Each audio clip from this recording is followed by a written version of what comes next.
ఏమన్నాడు బెనిఫిట్స్ కానీ అట్లాగే మంచి చెడు విషయంలో చూసి చూడనట్టు పోయాడు. అదే చంద్రబాబు నాయుడు పక్కాగా వైఎస్ఆర్ కాంగ్రెస్ పార్టీ పతనం కాన్సెప్ట్లోనే నడిచింది. ఇప్పుడు ఇవాళ పెట్టిన హింస, ఇవాళ పెట్టిన కేసులో 10వ వంతు జగన్ పెట్టాడా తెలుగుదేశం వాళ్ళ మీద? కేవలం పెద్ద నాయకులు ఎవరైతే తనని నేరుగా దూషించారో వాళ్ళని టార్గెట్ చేశాడు.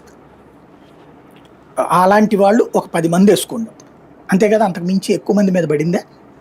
లోకల్గా ఎమ్మెల్యేలు ఒక చిన్న చితక ఇష్యూస్ చేసిన వాళ్ళు ఉన్నారు కొంతమంది, అది లోకల్ ఎమ్మెల్యే, అది కూడా ఎక్కువ కాదు, కొంతమంది మాత్రమే, ఒక 5-10 మంది, టోటల్గా 20 వేసుకున్నాం అక్కడ. అదే ఇవాళ ప్రతి నియోజకవర్గంలో, ప్రతి మండలంలో, ప్రతి గ్రామంలో హింస పెడుతున్నారు కదా, జైళ్ళల్లో వేయిస్తున్నారు, దొంగ కేసులు పెడుతున్నారు, కొట్టిస్తున్నారు, లాక్కుంటున్నారు, వ్యాపారాలు లాక్కుంటున్నారు, తరిమేస్తున్నారు. ఇంత అరాచకం, ఇంత విధ్వంసం అసలు అప్పటి నుంచి ఇప్పటిదాకా ఎప్పుడైనా జరిగింది? ఏనాడు లేదే.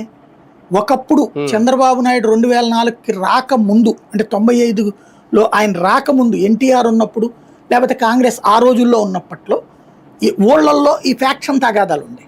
ఒక నాయకుడు ఒక పార్టీ వాడు గెలిచినప్పుడు రెండో పార్టీ వాళ్ళు ఊరు వదిలిపోవడం అనేటటువంటి సంప్రదాయం, అది దశాబ్దాలు సాగింది. అది చంద్రబాబు వచ్చాక ఆగిన సంస్కృతి. ఇప్పుడు మళ్ళీ చంద్రబాబు ఉన్నప్పుడే ఆ సంస్కృతి మళ్ళీ స్టార్ట్ అయింది. అంటే